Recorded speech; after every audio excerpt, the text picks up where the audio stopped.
আসসালামু আলাইকুম। সবাই কেমন আছেন? দোয়া করি সবাই ভালো থাকেন। আমার আজকের ভিডিওটা হচ্ছে রাজনীতির বিষয় নিয়ে। সেটা হচ্ছে যারা রাজনীতি করেন তারা কিন্তু বেশিরভাগই একদম পারিবারিক অবস্থা খুবই ভালো। আর একটা কথা বলি, কথায় আছে যে রাজার ছেলেরা আগে রাজনীতি করতো। তো এখন কিছু সংখ্যক মানুষ যারা দিন আনে দিন খায় বা বেকার বা কি বলে নেশাখোর, তারা আ দলের থেকে কিছু ফায়দা নেওয়ার জন্য দলে ঢুকছে বা ঢোকার চেষ্টা করে। এটার সংখ্যা অনেক কম।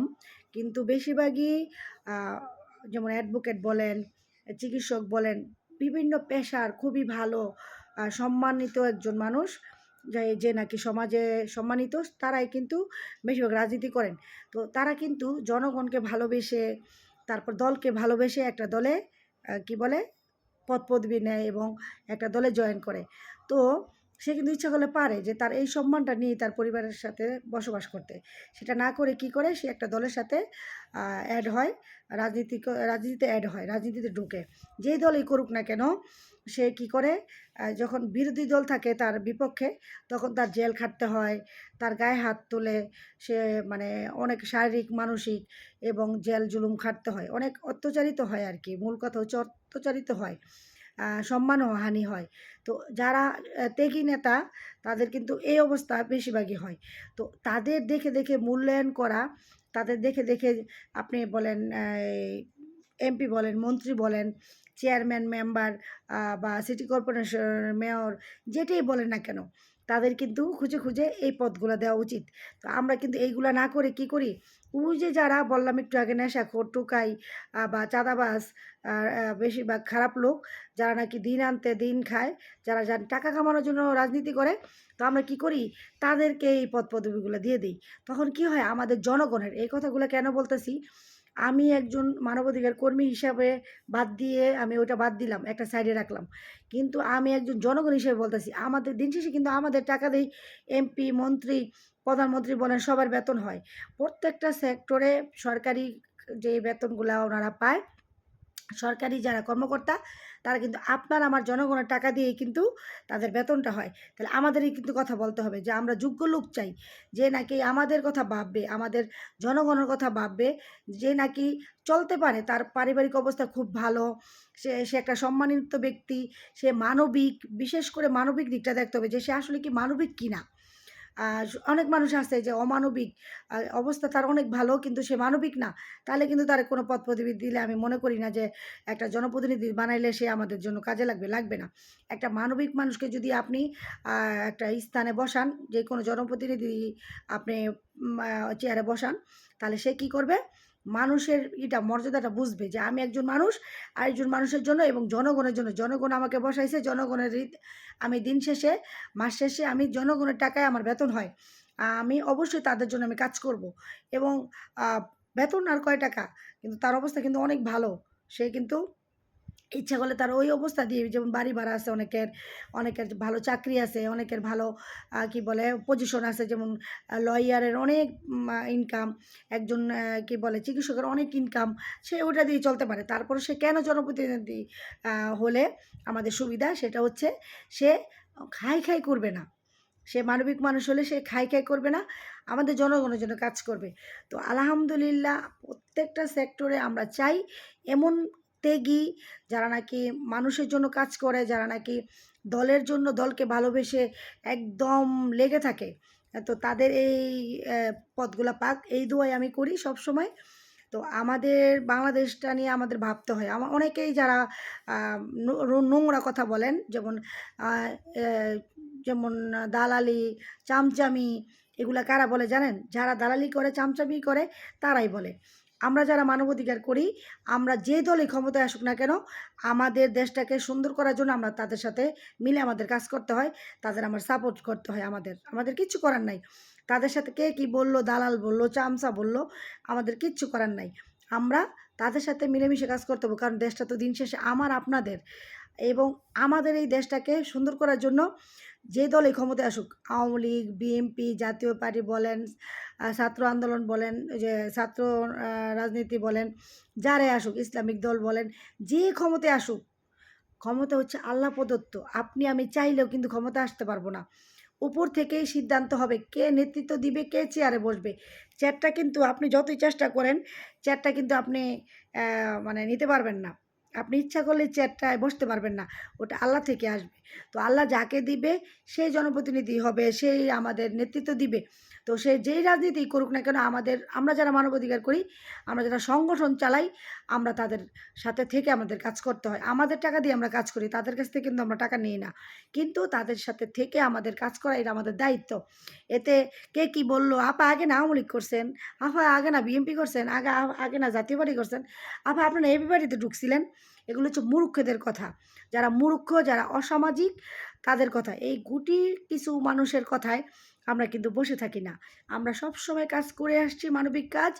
জনগণের জন্য কাজ করছি, মানুষের জন্য কাজ করছি, অসহায় মানুষের জন্য, এবং করে যাব ইনশাআল্লাহ। করেছি, করতেছি এবং করব। তো এই কাজ আমাদের কেউ থামাতে পারবে না। তো শুভকামনা রইল আমাদের অ্যাডভোকেট সাখাওয়াত ভাইয়ের জন্য। আমি দীর্ঘদিন করেছিলাম। সাখাওয়াত ভাই খুব ভালো মনের মানুষ। কখনো তাকে আমি মানে কি বলে উচ্চ কণ্ঠে কথা বলতে দেখি নাই, রাগ করতে দেখি নাই। নারায়ণগঞ্জ করে যখন আমার বিরুদ্ধে ১৪০ জন অ্যাডভোকেট দাঁড়াইছিল, আওয়ামী লীগের সব আওয়ামী লীগের অ্যাডভোকেট আমার বিরুদ্ধে দাঁড়াইছিল যে আমার জামিন যাতে না হয়। যখন আমি একটা মামলায়, একটা যৌতুক মামলায় জামিন করাইতে গেলাম, তখন দেখলাম যে আমি যে উকিল দিয়ে জামিন করাবো, যে অ্যাডভোকেট রাসেল ভাই, তো বিপক্ষের যে মেয়ে পক্ষ সেটা হচ্ছে অ্যাডভোকেট সুইটি। তো আমি সত্যি কথা বলছি, দেখেন সত্যি কথা বললে কিন্তু জেল জুলুম হয়। আমি সত্যি কথাটা বলছি, লাইভে আমি লাইভ লাইভ চালু ছিল, লাইভে আমি বলতেছিলাম যে আপা তো বেশি ভালো মানুষ না, কেমন মেজাজের মানে খিটখিট মেজাজের মানুষ, আর এদের কাজই হচ্ছে যৌতুক মামলাগুলো করে বলে যে টাকা লাগবে না। তখন যখন যৌতুকের টাকাগুলো নেয়, তখন তারা বেশিরভাগ টাকাটাই ওনারা নিয়ে নেয়, ওনারা খেয়ে ফেলে।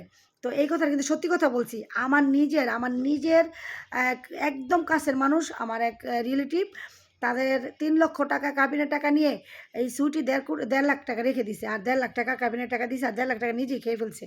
তো আমার কাছে প্রমাণসহ আছে, আমার নিজের মানুষের কাছে এই কাজটা করছে, নিজের মানুষের সাথে। তো আমি দেখার পরে কিন্তু এই কথাটা লাইভে বলছি। তো আমি অন্যভাবে লাইভ করতেছিলাম, হঠাৎ এই কথাগুলো চলে আসছে, সত্য কথাগুলা। তো সত্য কথার কারণে সে আমাকে কি বলছে, মিথ্যা অপবাদ দিছে যে আমি অ্যাডভোকেট পরিচয় দিয়েছি। আমার ভোটার আইডি কার্ডেও হুবহু ভুল হয়েছে। যেমন আমি বলছি আমি আইনজীবী সহকারী, কিন্তু ওনারা লিখছে আইনজীবী। এটা কিন্তু আমার দোষ না। এটা হলো ১ নাম্বার ভুল হচ্ছে, ভোটার আইডি কার্ডে কিন্তু অনেকের বাবার নাম, নিজের নাম, জন্ম তারিখ প্রচুর ভুল হয়েছে। ঠিক সেম আমার জন্ম তারিখ, আমার ভোটার আইডি কার্ডেও ভুল হয়েছে, যে আইনজীবী লেখা। এটা তারা লিখছে, এটা আমি সংশোধন করতে জমা দিয়েছি। তো ওনারা বলছে সময় লাগবে আপা এটা লিখতে, এটা গোড়ায় থাকে, এটা আপনার লেখা থাকবে না, কি বলে এটা আপনার যেই আইডির মধ্যে লেখা থাকবে না, কিন্তু গোড়ায় লেখা আছে আইনজীবী। এটা আমরা ঠিক করে দিব। তো যাই হোক, আসল কথায় আসি, সেটা হচ্ছে যে এই মিথ্যা মামলায় সে আমারে বলছে আমি উকিল পরিচয় দিছি। এটা বলে সে আমাকে জেল হাজতে দিছে। ২১ দিন আমি জেলে ছিলাম।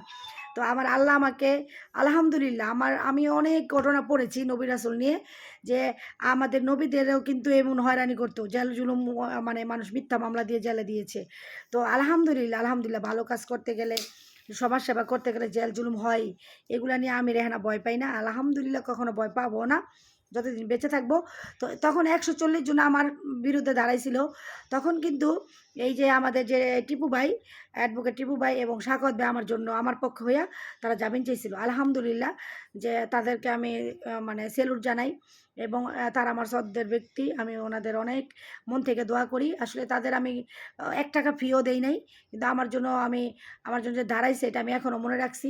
আলহামদুলিল্লাহ, তাদের জন্য আমি মন থেকে দোয়া করি। এখনও বলি যে আল্লাহ এমন ব্যক্তিদের ক্ষমতায় দিক, এমন ব্যক্তিরা জনপ্রতিনিধি হোক আমাদের বাংলাদেশে, যারা নাকি মানুষের কথা বলে, মানবতার কথা বলে। এই দোয়া আমি সবসময় করি। তো এই হচ্ছে মূল কথা। মানুষের জীবনে অনেক কিছু হয়। আর আমাকে যখন সুইটি জেলে দিছে, তখন আমার জীবনটা চেঞ্জ হয়ে গেছে। আমি নিজেকে চেঞ্জ করছি যে আমি এই রেহেন আর থাকবো না। আমার জীবনে তো অনেক ভুল ত্রুটি হয় চলার পথে। আমি নিজেকে সংশোধন করছি। আমি প্রতিটা রাত্র ইবাদত করছি, তাহাজ্জুদ পড়ছি, কোরআন তেলাওয়াত করছি, নামাজ পড়ছি। জেলখানায় একেবারে মানে কি বলে, অনেক খারাপ চরিত্রের মানে মেয়েদের সাথে মার্ডার করছে, কেউ অপহরণ করছে, কেউ নারী পাচার করছে, আমার বিভিন্ন মাদক বিক্রি করছে। এগুলোর সাথে আমাদের থাকতে হইছে। তো এর মধ্যেও কিন্তু কিছু ভালো মানুষ ছিল। তো তাদের মধ্যে আমরা কিছু মানুষ আমরা সবসময় নামাজ পড়তাম, কোরআন তেলাওয়াত করতাম। জেলখানায় আমাদের দিনগুলো খুব ভালো গেছে। তো জেলা সাহেব যখনই যাইতো আমাকে আমাকে সবাই নাম দিয়েছিল নেত্রী আপা। তো আমাকে নেত্রী, নেত্রী বলতো। "এই নেত্রী আপা কোথায় আপনি? কোথায় আছেন?" পত্রিকা দিত আমাকে, আমি পড়তাম। খুব ভালো দিন গেছে আমার, সময়টা কাটছে। তো আলহামদুলিল্লাহ সবকিছুর জন্য অভিনন্দন জানাচ্ছি যারা দায়িত্ব পাচ্ছেন এবং আ পেয়েছেন। আর যারা পাবেন তাদের জন্য শুভকামনা, দোয়া রইল। তারা যেন ভালো, ভালো লোকগুলো যেন বিভিন্ন ক্ষেত্রে পায়, দায়িত্ব পায়। তো আমার একটা দেখেন কাহিনী, এই যে হাতটা ইউনূস সরকার এমন এক কালি দিছে রে ভাই, নির্বাচন গেছে ১২ তারিখে। দেখেন আমার হাতের কালিটা এখনো ওঠে না। আমি অনেক চেষ্টা করতেছি কিন্তু এটা কিছুতেই উঠাইতে পারতাছি না। কি কালি দিছে রে ভাই! এই যে হাতের থেকে যাচ্ছে না। তো আপনাদের কাদের, কাদের হাতে কালি আছে এখনো বা চলে গেছে আমাকে কমেন্টসে জানাবেন। সবাই আমার জন্য দোয়া করবেন, আমিও সবার জন্য দোয়া করি। আল্লাহ হাফেজ, ফি আমানিল্লাহ।